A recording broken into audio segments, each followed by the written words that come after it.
When you're up against a hostile room of people who don't want to be there, you need real strategies that get results. Welcome to From Hostage to Hero, the show that gives you practical advice you can use right now in the courtroom, boardroom, or classroom. Learn how to move your unwilling audience to one that is invested in what you're saying, eager to participate, and engaged in the process. Learn from the attorney whisperer herself, your host, Sari. Welcome, welcome. Thanks for being here.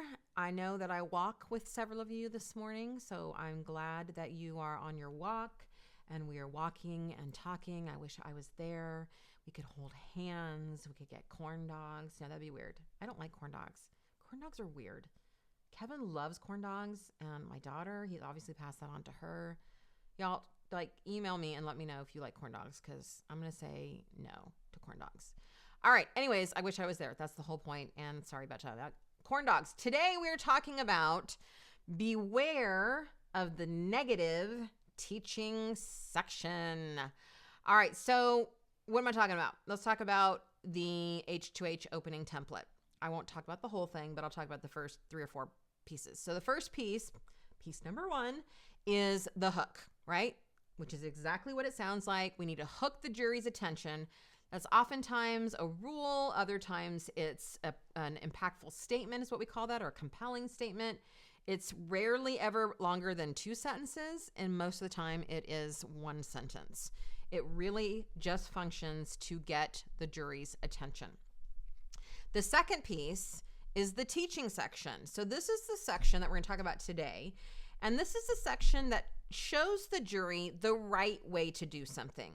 The here's what should have happened part of your opening. Then we go into defendant's story. I wish I would have named that something different, because oftentimes people think that I mean, let's talk about what the defendant is going to say. What's their story? How are they going to spin this? And that's not what I mean. The defendant's story is the part of the opening where you're going to talk about what the defendant did, how the defendant caused this. That's the what did happen.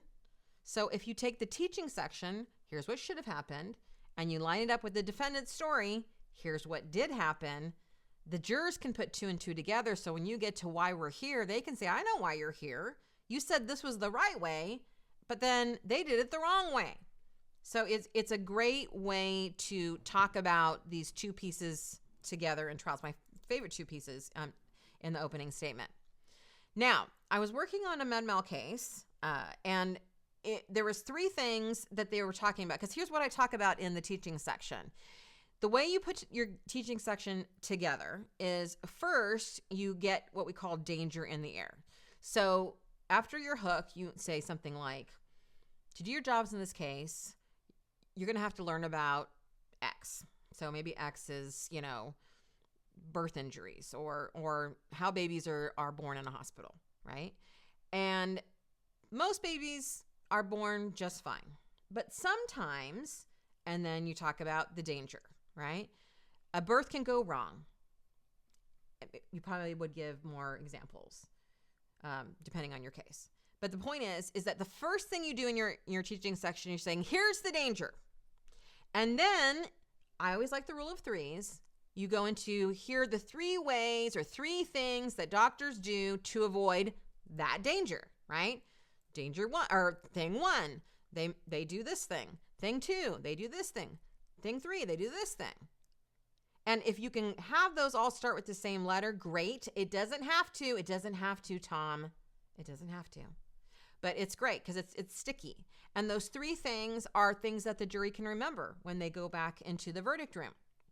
Now, in this case that I was working with, and it didn't hit me right away what was wrong, but what they did is in their teaching section, they had 3 things, and the 3 things all start with the same letter. So it's super sexy and super slick and super sticky.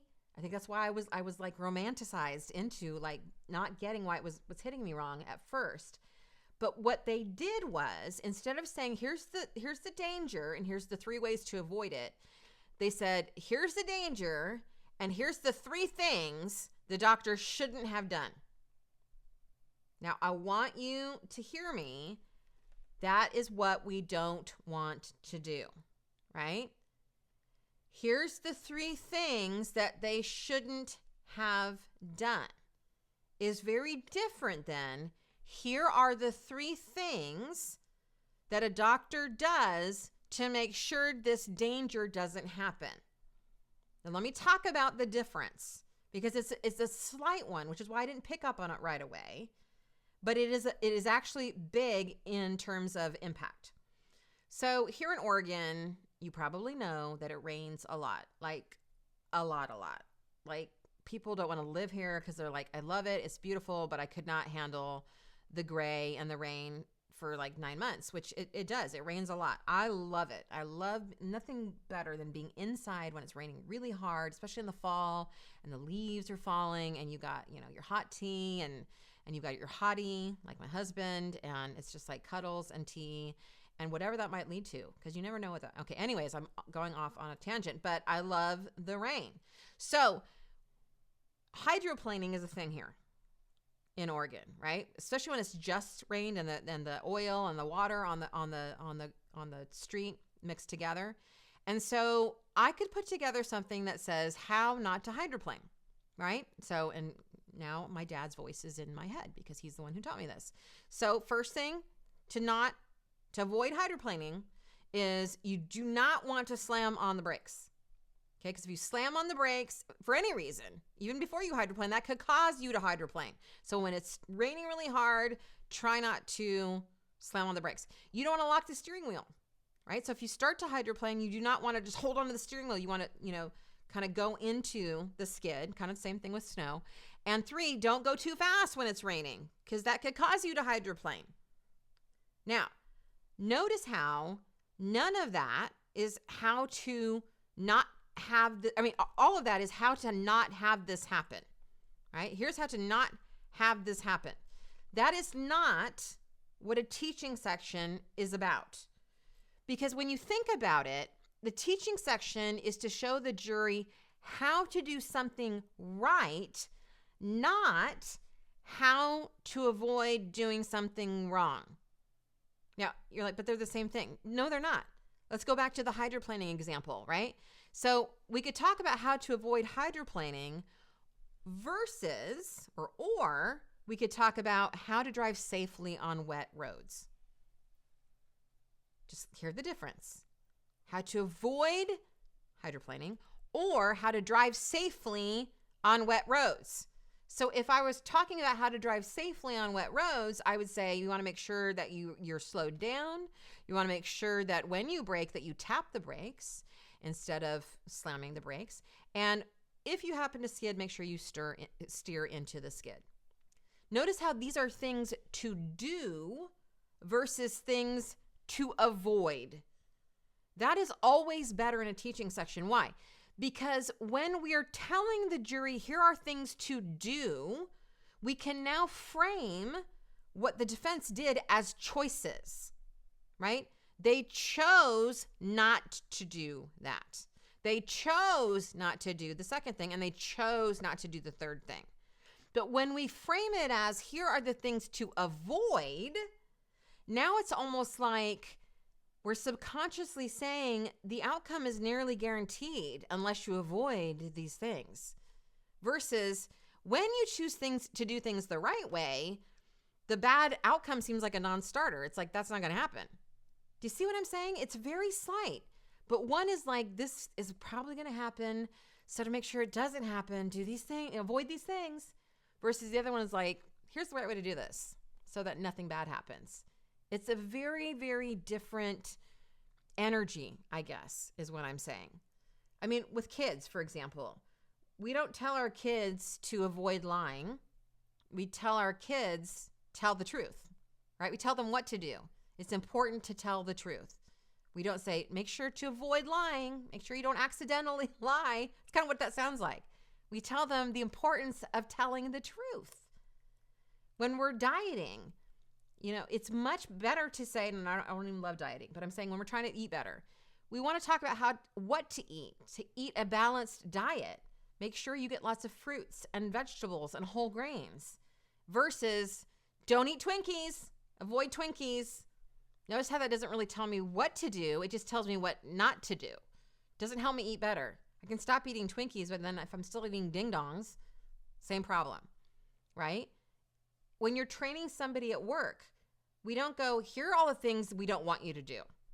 We say, is the way to do it right. Right? It's a very big difference. Can you imagine? Right now we're in a process of putting all of our things in our world into a process, meaning everything at H2H, from uploading a podcast to booking a speaking event, is going to have a process attached to it, written and video. In that way, anybody can do anybody's job if somebody leaves for maternity leave, or they are sick, or they've gone on to do something better, which that's not possible because working for me is so much fun. It's the best job in the world. But, let's say that they, went crazy and they left. Anybody can come in and be trained because we have a process and a video describing the process for absolutely everything that we do in the business. I mean, everything. And that's a big project. We've been working on it for a year. It's still not done. It'll probably never get done because we're going to constantly be doing new things. We're going to constantly be updating our processes. But can you imagine if we spent all this time creating a process on what not to do? Okay, when you're uploading a podcast, don't upload it here. And make sure you don't do this thing. And when you're talking to someone about a speaking event, don't do that. Person reading it be like, well, what am I supposed to do? You haven't told me what I'm supposed to do. You've just told me what I'm not supposed to do. Now, when we also are thinking about this negative teaching section, so to speak, that you want to avoid, also think about the two questions that every plaintiff attorney that I talk about all the time needs to answer. There's two questions. And the first question is, how could this have been avoided? I do not want you to get stuck in your brain because we're using the word avoided to talk about, and that's maybe how this one person went down this road because they heard that thing. They could have avoided it by avoiding these things. No. The ultimate, hear me now. The ultimate avoidance, the ultimate way to avoid any wrongdoing is to do it right. That's what our teaching section should be teaching. The way to avoid this from happening is to do it the right way, not by avoiding the wrong things, right? If my kid leaves Legos all over the floor and Kevin's coming home from a concert because he's a weirdo and he goes to concerts by himself because I don't ruin my hearing more than I already have ruined it. I don't know why. I haven't ruined it. I haven't gone to the concerts. Kevin's hearing is fine. I'm having tinnitus in my right ear. Thanks for asking. I know it's an issue. Anyways, so let's say he's coming home late at night. I can text him and be like, okay, avoid stepping on the Legos when you come into the room. Or you know what else I could do? I could have my daughter fucking pick up the Legos. That's the right way. The way we avoid foot injuries, Lego foot injuries, is by not having Legos on the floor in the first place. Yes, I can tell my husband, avoid them, but that's not going to solve the problem. So you're always, always, always in your teaching section talking about what should have happened the right way, not what shouldn't have happened. That's in the defense story. So check your openings now in that teaching section and make sure that you're telling the jury the ways to do it right versus here's what they should have avoided doing wrong. I hope this makes sense. It made sense in my brain. And of course, when it makes sense in my brain, I try to share it with you. Always feel free to email me and let me know if you have any ideas on the podcast or things you want me to talk about. You can do that at info@saridlm.com. All right, talk soon, my friends. Have you ever wished that you knew what the jury was thinking? Well, grab a pen and paper because I'm about to give you instant access to a free training I created for plaintiff trial attorneys called 3 Powerful Strategies to Help You Read a Juror's Mind. It's going to help you to understand what the jury is thinking so you'll feel confident to trust them and yourself in the courtroom. Ready for the address? Go to sariswears.com/jury. Enjoy!